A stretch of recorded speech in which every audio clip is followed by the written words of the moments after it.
we're not wealthy people that, number one, are above anyone else.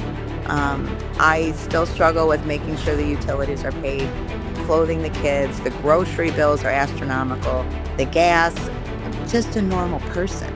And when people see that about me, that I'm constantly being told that that's what they really want. They don't want someone that came from a political background, that was raised to be in politics, that is living a life outside of what the people in their district live, or understanding them. And nothing against them or knocking them. I know wonderful legislators whose whole family has a political background, and that's just how they were brought up.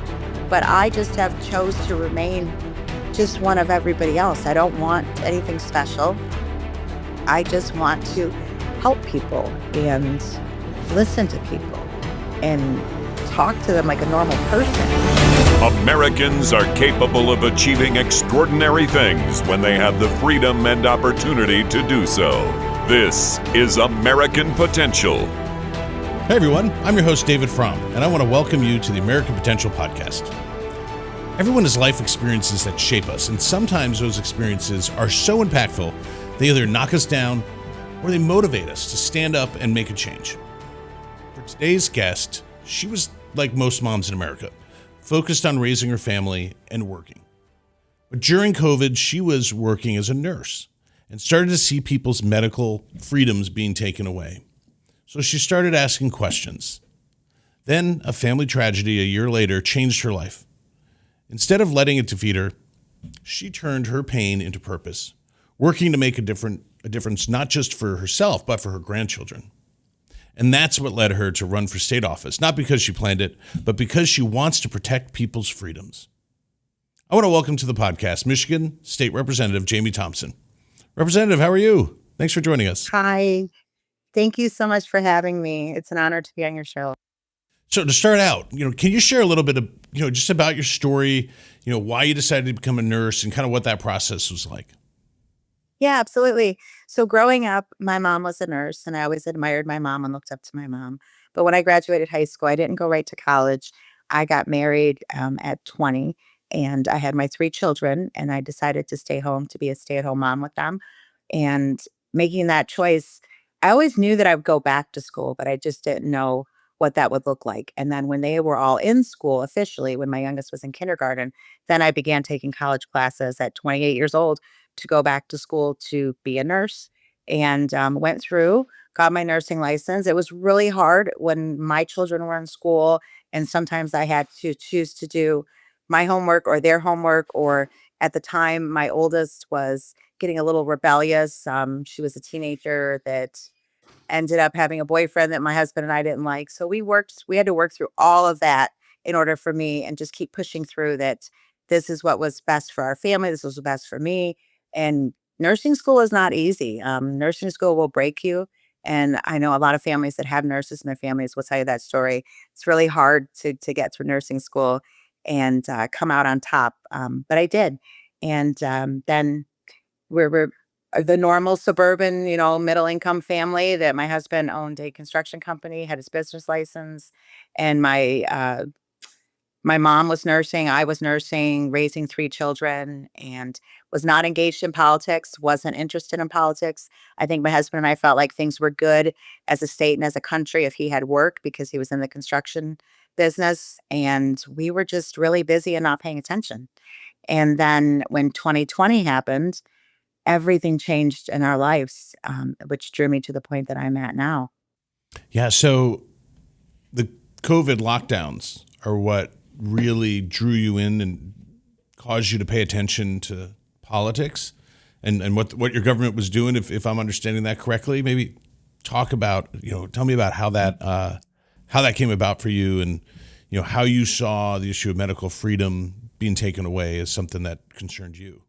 Well, here in the state of Michigan, many people know that Michigan was one of the hardest states, and was took the longest to lift some of those mandates.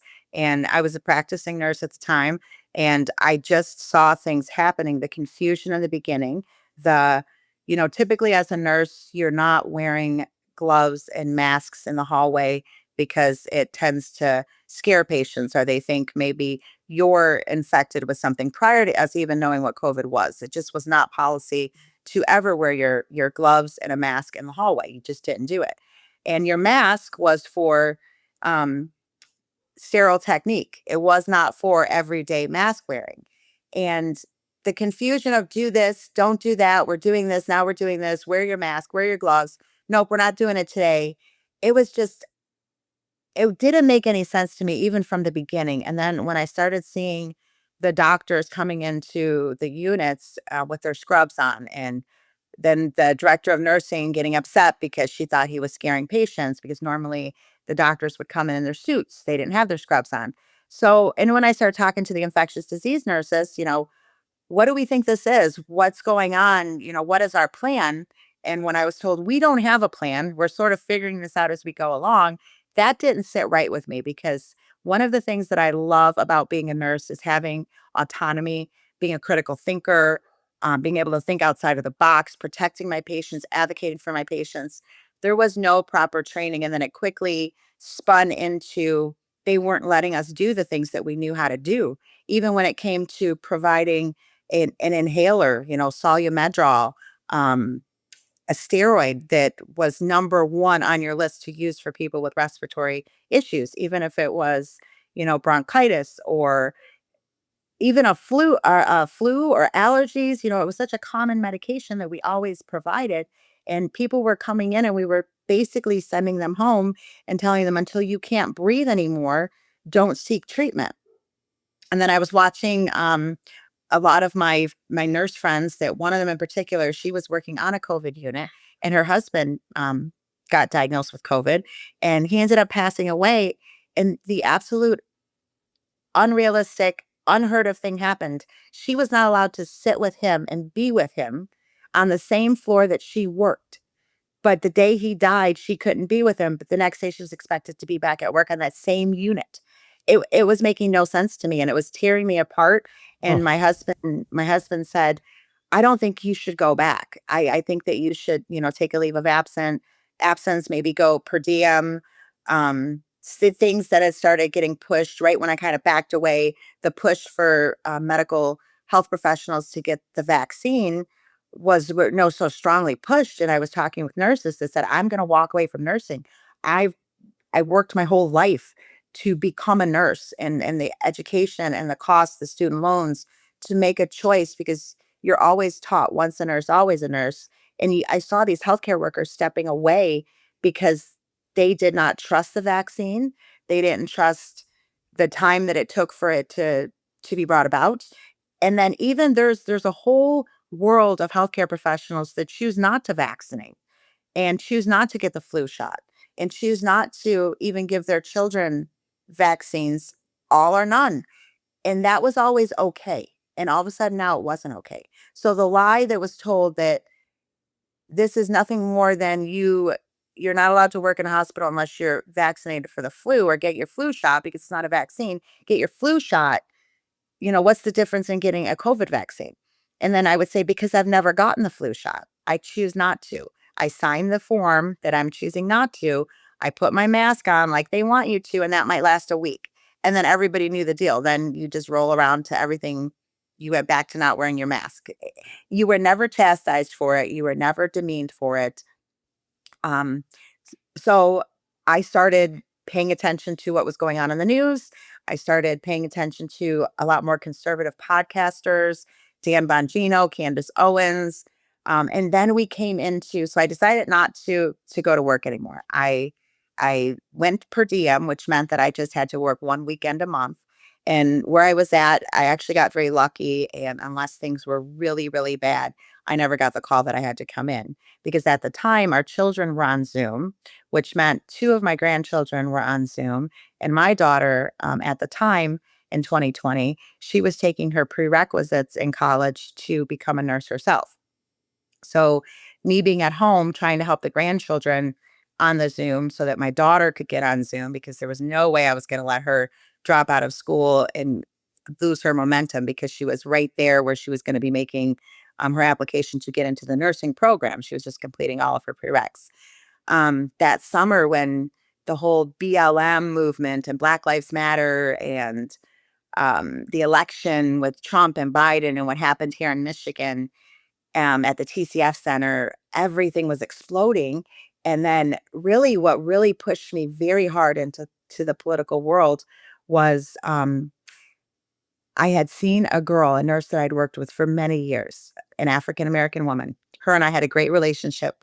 We went to dinner together. We went to our grandchildren's birthday parties. And she put a post out on social media saying to ban the 4th of July. So this was, end of June that year. Ban the 4th of July. If you celebrate the 4th of July, you're a racist because we weren't free on the 4th of July. I didn't know what Juneteenth was. I didn't know what BLM was. And I was just like, what is this? And I'm like, racist if I celebrate the 4th of July. So I reposted it and I said, "Oh, now we're racist when last summer you had that great big barbecue that everyone went to and we were all celebrating the 4th of July. But now I'm going to be a racist if I celebrate the 4th of July." And immediately I was doxxed to the point of inundated with people from all over the state of Michigan that they were sending to blast me and message me. And my inbox had like 500 messages. All these directors of nursing at different hospitals across the state of Michigan said, "You'll never work in healthcare again. You're a Wow. racist." They would screenshot my nursing license and said they were going to, there's nothing they could do, but they were going to try to go after my nursing license and report me as not being able to, because I was racist. I was not capable of caring for the black and brown community. And then after I dealt with that really quickly, they found out that my husband had a business, kitchen cabinet Hmm. remodeling. So they're like, "Oh, they had that business. Go get the business." So then our business page went from a 5-star rating. My husband and I had spent 4 years building our social media platform, redoing kitchen cabinets with a process of commercial spraying and saving people money and painting furniture. And it was our own little thing that we were doing together that really blew up. They destroyed it. They went through 4 years of um, kitchen remodel pictures and just continuously said racist, racist, racist, racist. And there was nothing I could do. So we contacted an attorney and he said, "Well, maybe you should remove the page for a little bit and let it die down." We got death threats. We got our address sent to us. My husband and I went and got our CPLs that summer in 2020.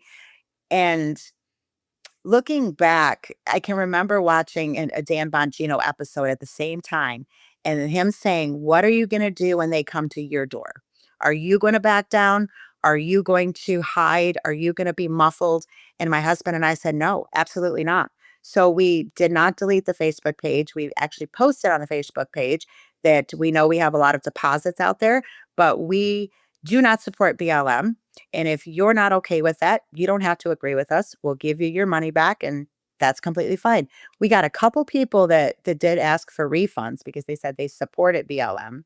And if you can remember the social dynamics of that summer of 2020, what was happening where people couldn't speak out and if it was about the vaccine, if it was about BLM, if it was about, it was so contentious and so heated, but we had a lot more people support us. So we started working on a state rep campaign because then I said, "Well, who is our state rep?" So then I found out who it was. I found out there was a Republican running against him. So we started volunteering on that campaign and got involved and became a delegate in our area. And then that took us right into 21. And then June of 2021, my daughter, she was 24. So my 2 sons, we have 3 children and 4 grandchildren now. The 3 children were 24, 22, and 20. And on June 24th, 2021, the police knocked at our door and told us that our daughter had been taken. She was in a motorcycle accident, and she was taken instantly. So about 7:30 in the morning, we got that knock that no parent ever wants to get, and Oh, to look out your window and see 2 police officers. And everything that I felt is exactly what you would feel or you could imagine feeling. The inability to breathe, the panic, the screaming, the not really remembering everything that happened that morning, but thinking immediately about the 3 grandchildren and that was their mom. That was their mommy. And the grandchildren were 3, 5, and 7. And even my 2 sons, they were 20 20 and 22, and, that was our daughter, and that was their sister, and it was hugely devastating on our family, but going back a little bit, this happened on a Thursday, the 24th. So on the 22nd of June of that year, just 2 days prior, my 93-year-old grandfather passed away peacefully in his sleep.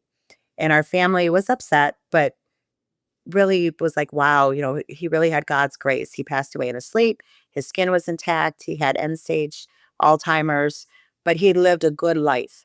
Um, and we were all with him when he passed away. My daughter was very close with him. That was her great grandpa. And she wanted to get his suit from the cleaners for the service. So we are right in the middle of planning my grandfather's funeral and going through pictures and going through everything for the funeral. He was a veteran. So here downriver in Michigan, we have an honor guard. So he was going to be had that honor guard and have them at his funeral. And my daughter Jordan was going to take that suit to the cleaners. And that night, that Tuesday night, I talked to her. And so it literally was Papa passed away on Tuesday. Wednesday night, I was talking with Jordan about make sure you get the suit from the cleaners. And she said that her and the kid's dad had broken up. So she was going on a date to get her mind off of things with some new boy that she had met, new man. And I said, what's going on with that? I thought, you weren't seeing him anymore, because she had sensed that he was maybe a little bit controlling and abusive, just like the kid's dad, because they'd been separated. Long story short, um, I said goodnight to her about 11 o'clock and told her that I would see her in the morning, and for her to call me and tell me what was going on with this new guy that I thought she wasn't going to see anymore. And I never saw her again, and I never got to kiss her goodbye. And we had to have a funeral service for my grandfather and my daughter. Oh, And my grandfather was an open casket, but my daughter was a closed casket. And we would not have been able to even function or breathe unless we had family and friends to support us and help us. I mean, how were we going to make arrangements for the two of them, or even looking at the fact that they were so close, and then he passed away right before her, and that they would share a funeral. yeah. It's just unheard What of. did? But you also had the burden of your grandkids, Yes. and Yes. obviously they're in deep grief. You're in deep grief, but you have to figure out how to care for them. How did you guys take that on and make sure that they had what they needed? Number one, God. Number one, above all else, God. My mother, being a nurse, she was actually a hospice nurse and had a lot of connections with some social workers that worked within hospice and helping children deal with the loss of a parent. So we had a few phone calls with them on how to tell the kids. We didn't tell the kids for probably 3 or 4 days. And looking back, the oldest, who was 7, he remembered. He said, I knew something was wrong. I knew that mom had passed away, but nobody would tell us, because we didn't know how to tell them, or what the right time to tell them was. So we listened to the social worker, who just kind of broke it down just to be very honest and simple, honest and simple. And then she kind of told us the dynamics of how they would have react based on their age. And it really played out exactly like she said. They did give us a book that you could read to them. Um, but we just wanted to be honest with them. Um, I didn't want to I really didn't believe in the whole moms in heaven looking down on us, um, biblically based. And even losing Jordan, I got deeper into the Bible, and, people can agree or disagree, but biblically, the pastors that I spoke to said, the reality is she's not in heaven looking down on you, because she is in a place where the what the what earth offers, she's never going to have contact with earth again. And I think that was when I accepted the fact that I just had to raise the grandchildren the best that I could, without their mom, without their dad, because he took off. He hasn't seen them in 4 years. And then reaffirm my faith in Christ, because I know I want to be with my daughter again someday. And I know that she was a Christian, and I know that she prayed for forgiveness. And I think you accept that when I don't like they're down looking over you, or only the good die young, or you hear some family that will do hashtags like forever 24. We still celebrate her birthday every year. We still take the kids to the accident site. And that was kind of what was really important to us was to take them to see where the accident was, that it was a motorcycle, that the, the gentleman driving the motorcycle was heavily intoxicated. He shouldn't have been driving. My daughter and him went out to dinner, and she ran into a guy that she had went to high school with. And the guy literally just hugged her and said, "It's good to see you again. I haven't seen you in years." And the new boyfriend got jealous. He got into a fist fight with him. They were kicked out of the restaurant, jumped on the bike. Jordan got on the back of the bike, put her helmet on, and the video showed them leaving. And in 10 minutes, she was gone. And in the kids' little minds, I think they were thinking there was bridges or there was ditches or there was cliffs. And we just wanted to take them to show them it's just a road. It was an intersection. There's no bridges because I didn't want the stories or that to be something that they started to develop in their heads about what it looked like. And we said that mom was thrown off the bike and she hit her head really hard, and God took her right away. And man, I think back 4 years and I don't even know how we even survived or got through that. I think that whole year was just a blur. Oh, no kidding. I mean, I can't imagine having that kind of unimaginable tragedy on top of all the drama that was going on in the world. I mean, I think back to, was it 5 years ago only now, which seems like a lifetime ago. And there was so many crazy things going on, and you being a healthcare professional were right in the middle of it. So how did that lead you now? So then you decided to go and run for office as if you didn't have enough going on, raising your grandkids, dealing with grief. Like, how did that come about? It was definitely a calling. I remember the day I was sitting on the front porch and I was listening to the wind chimes, and I was just, I keep saying I couldn't breathe because I really couldn't breathe. Losing your child, it felt like I was in a desert and the sand was filling in my throat, and I just wanted to breathe. And I gave everything to God, and I just said, I am giving you everything because I can't breathe with this pain. I can't focus. I can't raise these grandchildren to have a relationship with you. So I give it to you. And I had heard people talk about that. And I thought, well, I don't have to say that out loud. I'm a Christian. I was baptized. I was confirmed. I take communion. I go to church. And I had friends that say that it's something that when you do that, you become new again. And I really had that realization that I felt different. I felt like I really had given those burdens and those problems over to Christ. And I said, tell me what to do. Tell me where to go. Take my feet and move them. Open my ears. Open my eyes. Tell me what I need to do and I will do it. And with a very short time, the local GOP was looking for someone to run for that seat, and no one was really standing up. And I remember talking to a guy that I had met, in the political party, and I texted him and I said, "Does this sound crazy if I think about running for that seat?" And he said, "Not at all." He said, "I think that you see in you what I've always seen in you from the time I met you, your advocacy, your empathy for people, your ability to talk to people, and absolutely go for it." And then I had just had the conversations with my family. And my mom said, "Are you crazy?" Number one, it was, "You're a nurse. You're going to go back to nursing. You're going to raise these kids. You're a nurse. You don't belong in politics. What are you even thinking?" And then my husband was like, "Absolutely not," at first. And then our group of friends, he said he kept waiting for a sign from God. He kept waiting for God to say, "Yes, she needs to do it." And I was holding off until I had his permission, or his, he was on board with us. And then we kind of had a local GOP meeting, and someone says there was like three people standing in the hallway, and they were like, "Okay, we're taking a vote now if Jamie's going to run or not." And two guys said yes, and my husband said no. And then my husband goes, "But the majority wins. Let's do it."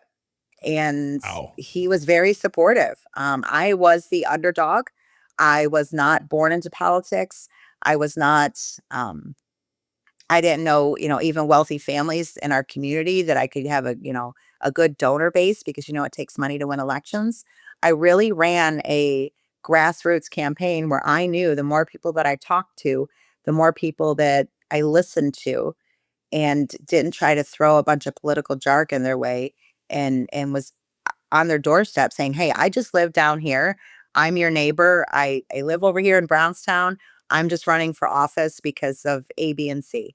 And I didn't make it about Republican or Democrat, where we were a very 50-50 district that flip flops constantly. And at that time, we had redistricted and they projected it to be like a +3 Dem win. And I won. I won the primary. There was 3 of us in the primary. I got 70% of the vote in the primary.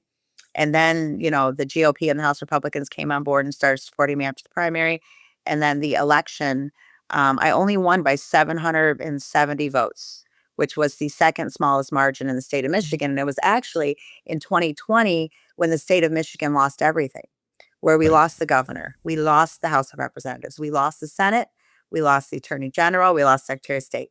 So everyone was devastated that morning because Michigan had lost majority. And I came through as a Republican when the Dems won everything. People couldn't believe it. And then in 24, I increased my numbers up. I won by 4,500 votes. So almost a 10-point Wow, win. that's a dramatic increase. Yeah, yeah, it is. It was about building those relationships and about voting my district. And the ability to do that is I'm pro-life, I'm pro Second Amendment, I'm a conservative, I'm a Christian. I vote my morals and my values, but when it comes to things that benefit people in my district, because other districts are just different. My district is a blue collar working community. It's a suburb of Detroit. We're 20 minutes south of Detroit and 20 minutes north of Ohio. So we're right in southeastern Michigan in the lower portion. And there's a lot of things that happen in our district that don't affect other districts. And I understand how it feels for, the social issues, the single moms that are trying to go to school like my daughter was, the families that are on government assistance but use it as a stepping stone to get off and not be held down by the system. And I see that system. And then I also, as a nurse, I'm an advocate and I believe in educating people and giving them all of the information and then they make that decision.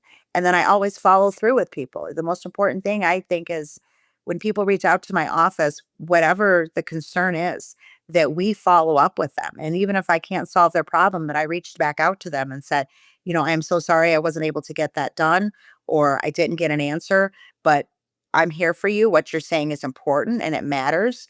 And that's really even swayed Democrats.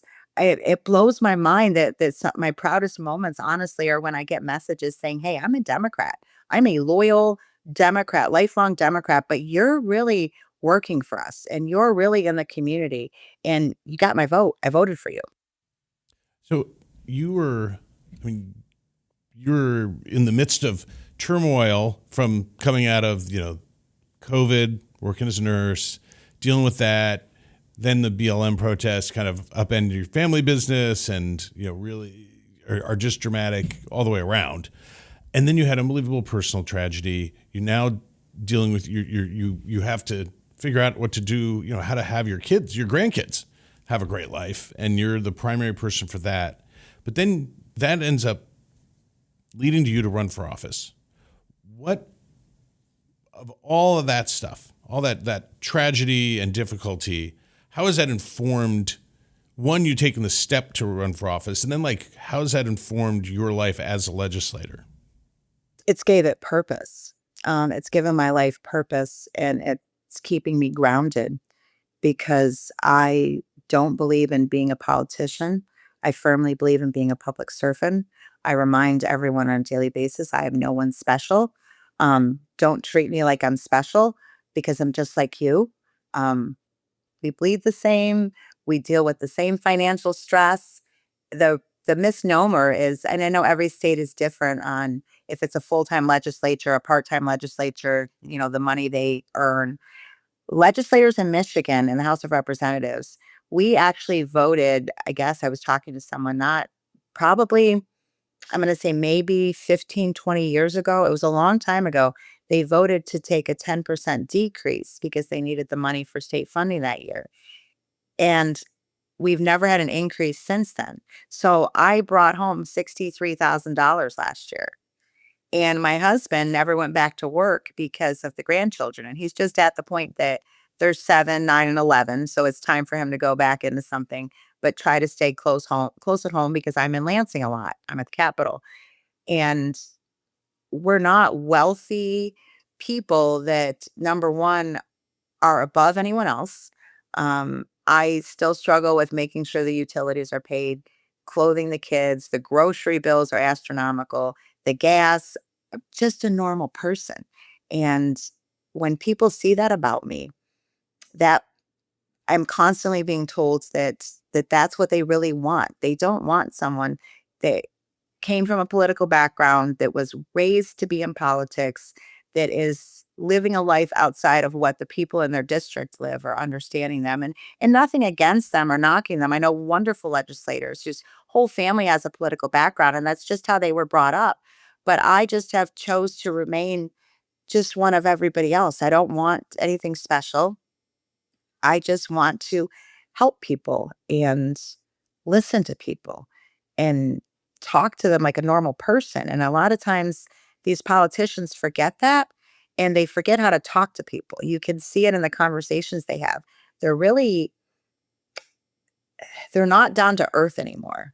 Hmm. And I'm kind of just that, I can go up to the river and fish barefoot, or sit and have a beer with my friends, and I'm not at some fancy restaurant. I'm just a normal person, and I will never change being that normal person. That will never change, even if I decide to go further into politics and higher up the ladder. Well, it seems like your constituents are recognizing that. So, Representative, I really appreciate you coming on and sharing just such a powerful story with us, and all the tragedy and turmoil that you dealt with, and how you're using that to serve the people of your district, to make a difference for the people of Michigan. I really appreciate you kind of giving us a peek into your life and sharing your story with us. Thank you. Well, folks, if you like this episode and would like to stay connected with the podcast, be sure to subscribe to our channel, as well as following us on Facebook, Instagram, and YouTube. And always remember, liberty and freedom are easily taken for granted. Don't take it for granted. Go out there and defend freedom and liberty. Thanks for joining us, and we'll see you on the next episode.